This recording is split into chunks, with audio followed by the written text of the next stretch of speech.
कौन कौन बैकुंठ जाना चाहता है? क्यों बाबूजी? बंग कहाँ जाओगे? कहाँ? इनके साथ?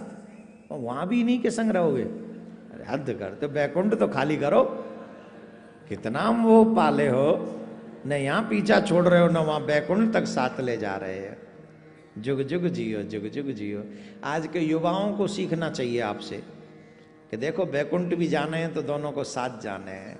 आजकल के युवा पार्टी में भी साथ नहीं ले जाते, बैकुंठ की तो बात छोड़ो। यूं कहते तुम घर में ही रहो, क्या करोगी, हम जाके आते। ये देखो प्रभु जी क्या कह रहे हैं, हम बैकुंठ साथ ले जाएंगे। भगवान आपकी इच्छा को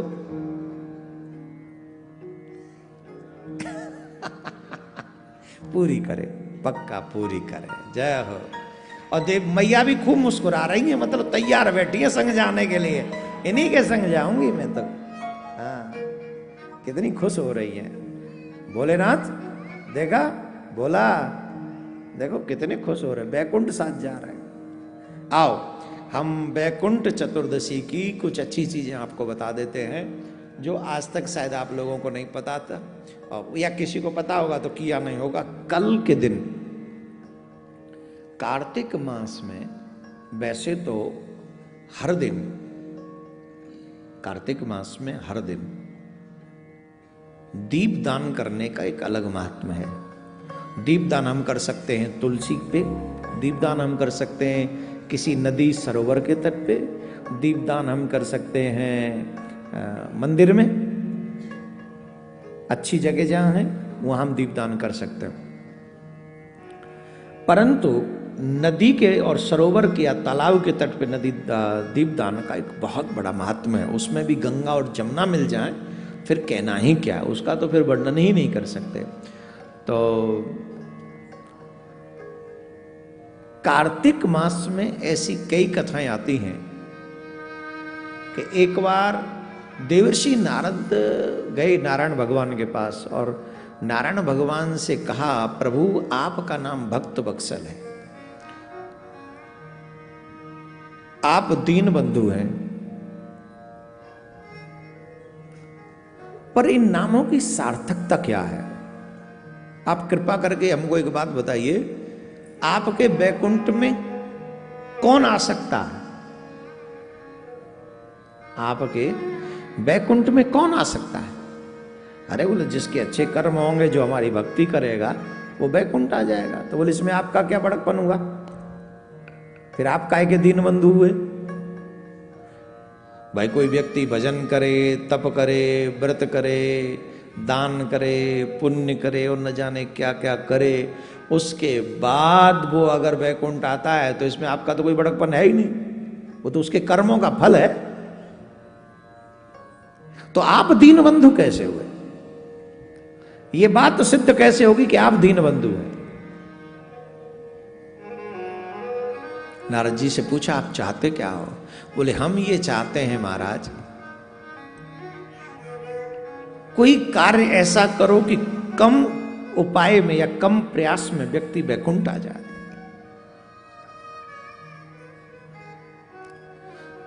तो भगवान विष्णु ने कहा ठीक है नारद जी, आज हम आपकी बात सुनकर आपको एक वचन देते हैं, जो कार्तिक मास की वैकुंठ चतुर्दशी के दिन नदी, तालाब या मंदिर में जाकर दीपदान करेगा मध्य रात्रि के समय,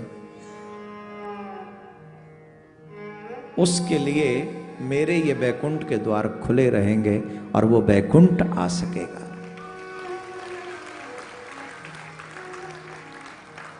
लेकिन यहां पर ध्यान दें, पूरे कार्तिक मास में संध्याकालीन समय में दीपदान होता है, परंतु यहां जो दीपदान होगा वो 11:30 से 12:30 बजे के बीच में होगा। ये जो दीपदान का महात्म्य है 11:30 से 12:30, सिर्फ 1 घंटा। क्या रीजन है? बोले रीजन इसके पीछे एक है। एक बार भगवान विष्णु जो है भोले बाबा से मिलने के लिए, उनकी साधना करने के लिए उनके मन में इच्छा हुई, तो काशी मणिकर्णिका घाट पर पहुंचे और वहां कंकड़ को देख, वहां तो मणिकर्णिका घाट पर तो सभी शिवमय हैं, वहां बैठकर वो शिव का आराधना करने लगे मणिकर्णिका घाट पर। और मणिकर्णिका घाट पर जब वो वहां आराधना करने लगे, बैठ गए, तो बहुत देर बाद उन्हें अचानक से याद आया, अरे हम तो ध्यान में बैठ गए, हमने तो दीप जलाया ही नहीं। और वो मध्य रात्रि का समय था और वैकुंठ चतुर्दशी की रात्रि थी। तो उन्होंने लक्ष्मी जी से कहा, लक्ष्मी तुमने भी ध्यान नहीं दिलाया और हमें भी ध्यान नहीं रहा, हमने तो दीपदान किया ही नहीं, लाओ दीपक लेके आओ, दीपक जलाओ। तो फिर मां लक्ष्मी दीपक लाई और नारायण भगवान ने मध्य रात्रि के समय दीपदान किया। याद रखें, जो मध्य रात्रि के समय दीपदान करता है वो भी किसी जमुना, गंगा, नर्मदा, किसी आध्यात्मिक नदी, सरोवर के तट पर, तालाब के तट पर, वो सीधा बैकुंठ जाता है, वो और कहीं नहीं रुक सकता, सीधा बैकुंठ, उसके लिए पट खुल जाता है। कितना सरल है। लेकिन एक बात का और ध्यान रखें, वरुण देव 12 बजे के बाद सो जाते हैं। 12 से 3 के बीच में ये प्रयास। लेकिन एक और बात है, विशेष जगह पे ये बात मान्य नहीं होती। जैसे चंद्र ग्रहण हो गया और चंद्र ग्रहण ही है 12 से 3 बजे के बीच में, तो चंद्र या कोई चंद्र ग्रहण के समय ये बात आएगी कि स्नान ग्रहण से पूर्व, ग्रहण के मध्य और ग्रहण के अंत में स्नान करना है। तो विशेष समय पर ये वरुण देव की जो मर्यादा है कि 12 से 3 वाली, ये फिर मान्य नहीं होगी। तो कल भी ये विशेष दिन है, वैकुंठ चतुर्दशी है। वैसे प्रयास ये कर लें कि आप 12 बजे से पहले ही दीपदान कर दें। उसके बाद भी थोड़ा बहुत हो जाए तो वरुण देव से कहना, प्लीज तुम अपनी चिंता मत करो निद्रा की, हमें वैकुंठ की चिंता पड़ी है, इसलिए आए, क्षमा करना। एक और अच्छी बात हम आज आपको बता देते हैं। वैकुंठ चतुर्दशी के दिन ही जिसकी किडनी में प्रॉब्लम हो, जिसका लीवर खराब हो, क्या होता है, वो बदलवाते हैं, क्या बोलते हैं उसको, है ट्रांसफर नहीं, वो जो है, और देखो इतने बोल रहे, बात तो वही है जो आप बोल रहे हो, वो हमारे कानों में नहीं आ रही ढंग से। हाँ वही जो अभी आपने कहा, बार बार उनको हफ्ते में, महीने में या चेंज करा, डायलिसिस बोलते हैं उसे, है, हाँ वही ना, वो चेंज कराना पड़ता है। अगर ये रोग आपके डॉक्टरों के पास जा जाकर भी पूरे न हो रहे हो और इसमें सुधार ना आ रहा हो, तो कल का दिन बड़ा महत्वपूर्ण है। 10 दिन में रिपोर्ट करा के देखेंगे तो अंतर पाएंगे आप। ये इसलिए कल बहुत तेजी से आप सबको कल रात्रि से पहले ये वीडियो देख लेना चाहिए। और लोगों को हम चाहेंगे कि आज जल्दी इसको दोबारा से सिर्फ उतना ही वीडियो बनाकर आप तक पहुंचा दें और फिर आप उसे थोड़ा स्पेंड कर दें, जिससे कल फायदा मिल जाए। हम बोलना तो कल चाह रहे थे, पर कल कथा लंबी चलती चली गई तो रह गया ही। तो हमें क्या करना चाहिए, कल जब दीपदान करें, एक पीपल का पत्ता लेके जाएं, पहले ही ले लें, रात में न तोड़ें, पहले ही तोड़ लें। पीपल का पत्ता लेके जाएं, शहद उस पीपल के पत्ते पे रख लें और एक काली मिर्च शिव जी का नाम लेकर उस शहद में अंदर डाल दें। थोड़ी सी शहद नदी में स्पर्श करा के आ जाए और बाकी की शहद और काली मिर्च वो ले आए और वो जाके उस रोगी को रात्रि में ऐसे करके पीपल के पत्ते से चटा दें। आप देखेंगे जिनका लीवर खराब है, जिनकी किडनी खराब है, जिनकी डायलिसिस होती रहती है, फिर भी बार बार होती रहती है, आप कल ये उपाय करके देखेंगे। 10 दिन बाद, 15 दिन बाद जब आप ये ट्राई करेंगे, दोबारा चेक कराएंगे, आपको जमीन आसमान का अंतर दिखाई पड़ेगा।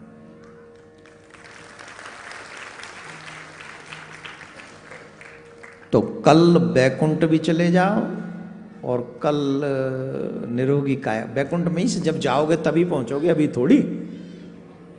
हाँ जब जाओ बाबूजी को टेंशन हो रही मैं कहीं ऐसा ना मैं चला जाऊं और ये पीछे रह जाए कहीं मैं किसी क्या बात करें हैं।